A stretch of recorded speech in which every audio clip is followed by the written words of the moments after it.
We've all come into contact with someone we thought looked familiar at one point in our life. Perhaps you even approached them, questioning whether the two of you had met previously. Most of the time they walk off, shaking their head in refusal.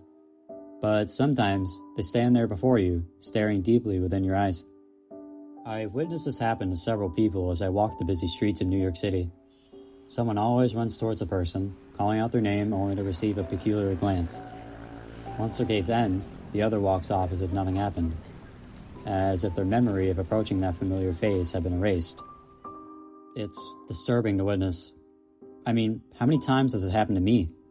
How many people have I recognized only for them to be unrecognizable seconds later? It was an unsettling mystery I had to investigate.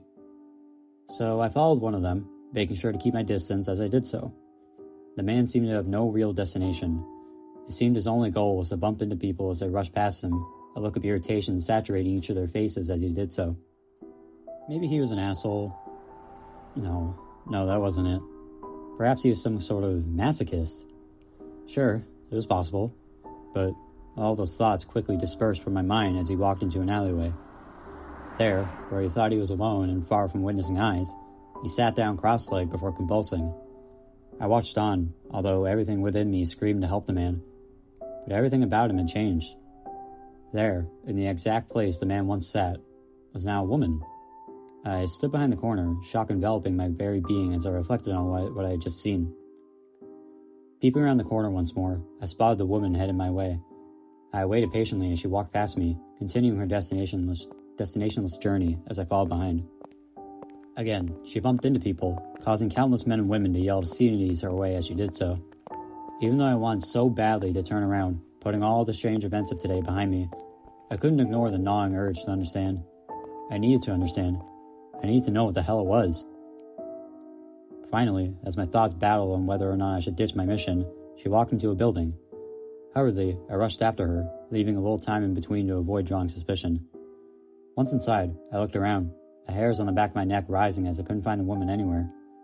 Suddenly, she came into view, her eyes fixated on mine as she approached. "You followed me," she said. Her voice was odd, almost robotic. "How much did you see?" she questioned, ending her pace before me.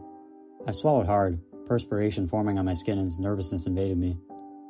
What are you?" I asked.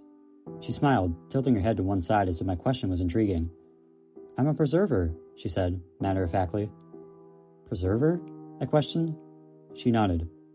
"We manage you," she said, smirking. I clenched my fist tightly as she stepped closer to me, her expressionless eyes glazing into mine. "You humans are expendable because of us.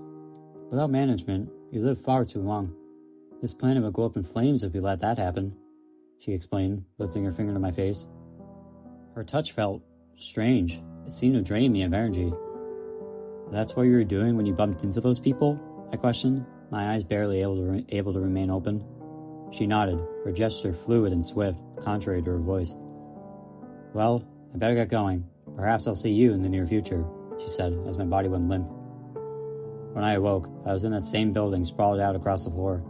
Rubbing my face, I noticed something not previously there prior to the blackout. Something that immediately alerted me that the strange encounter was not some imaginary hallucination. There, on my cheek that she had touched, was a small indentation within the skin. A wrinkle.